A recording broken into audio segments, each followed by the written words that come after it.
Hola, ¿qué tal? ¿Cómo estáis? Recordáis que la pasada semana con la balada de Cable Hawk ya os decía que el spoiler está muy sobrevalorado, ¿verdad?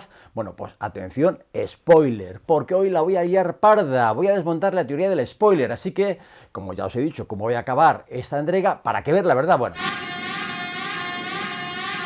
yo sostengo, y lo sostengo con razones de peso, que el cine es algo mucho más que lo que pasa en una película, cómo comienza y cómo acaba. Porque si el cine fuese solo eso, pues poco sería el cine, ¿verdad?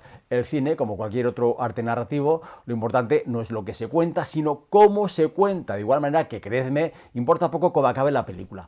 Si fueron felices y comieron perdices, si se casaron o se mataron, lo que importa es el efecto que causa en los espectadores, cómo se cuenta lo que nos están contando.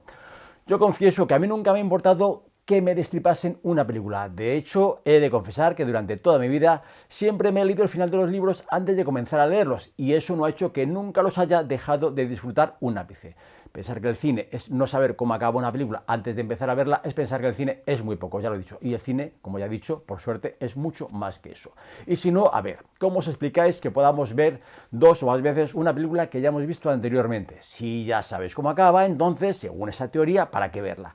Yo he visto muchas, pero que muchas películas muchas veces. Y cuando digo muchas veces me refiero a 10, 20, 30 o 54 veces en el cine, que son las veces que yo he visto en una sala de cine 2001 Una Odisea Espacial, en DVD o Blu-ray, o en casa, cuando no había estas cosas, otras tantas por lo menos. Y haberla visto tantas veces no ha hecho que ninguna de las veces que la he visto después sea menos emocionante que la anterior, sino todo lo contrario.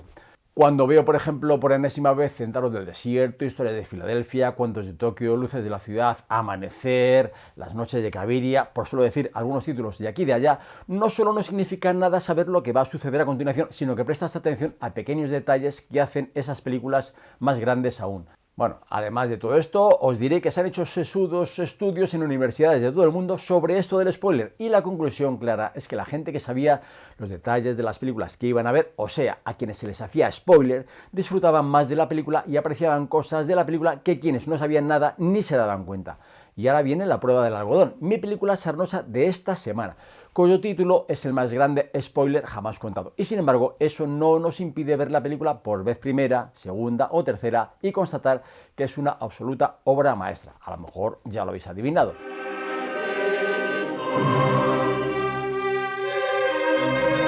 Sí, es Un condenado a muerte se ha escapado del grandísimo Robert Bresson, cuya historia se resume precisamente en ese título. Pues qué fácil, ¿verdad? Ya hemos terminado. Si el condenado a muerte se escapa, ¿qué más voy a yo a decir o qué más podía decir Bresson para que la gente viese la película? Bueno, pues hay que verla y hay que escuchar esto. Os equivocáis totalmente si pensáis que ese título os ha destripado la película.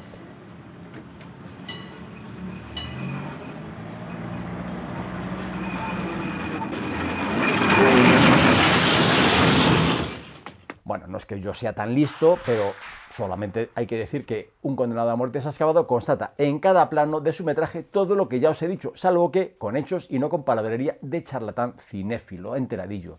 Sin aspavientos, sin hiperventilar, Robert Bresson nos da toda una lección de lo que es el cinematógrafo.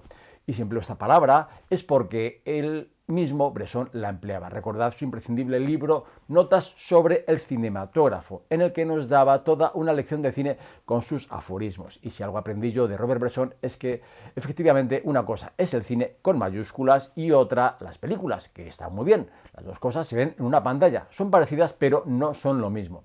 Robert Bresson, que dirigió películas como, además de Un condenado a muerte se ha escapado, Las damas de Boulogne, Pickpocket, Diario de un cura rural, L'Argent, El diablo probablemente, Lancelot de Lac.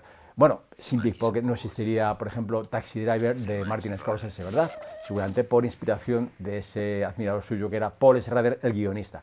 Bueno, Bresson, ya he dicho, era un radical, era moderno, era clásico, era insobornable, era católico, no hacía películas, él hacía cine. O sea, usaba todos esos maravillosos recursos del lenguaje cinematográfico, que no es ninguna tontería, y que es lo que distingue al cine de las películas. Ojo, ojo, ojo, que hay películas que son estupendas, que yo no quiero ahora dármelas de snob, aunque lo esté pareciendo de forma incontestable.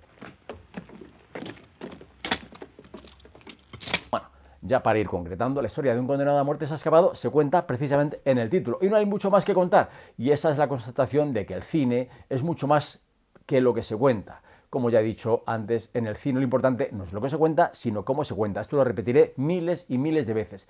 Y si no me creéis, superad entonces vuestra aversión al spoiler y ved y escuchad Un condenado a muerte se ha escapado. Y lo constataréis sin intermediarios.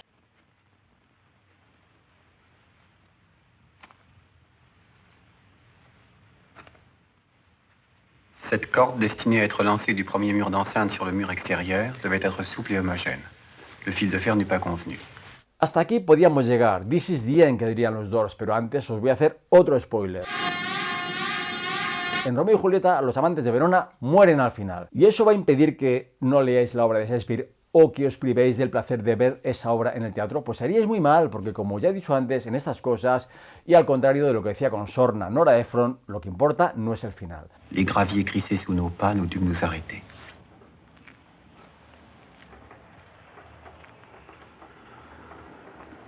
La semana que viene, lo que me pide el cuerpo, después de algo tan sesudo, es unas risas, pero con mucho fundamento, que hay muchas maravillosas comedias que nos hablan de la condición humana. Y ahí lo dejo.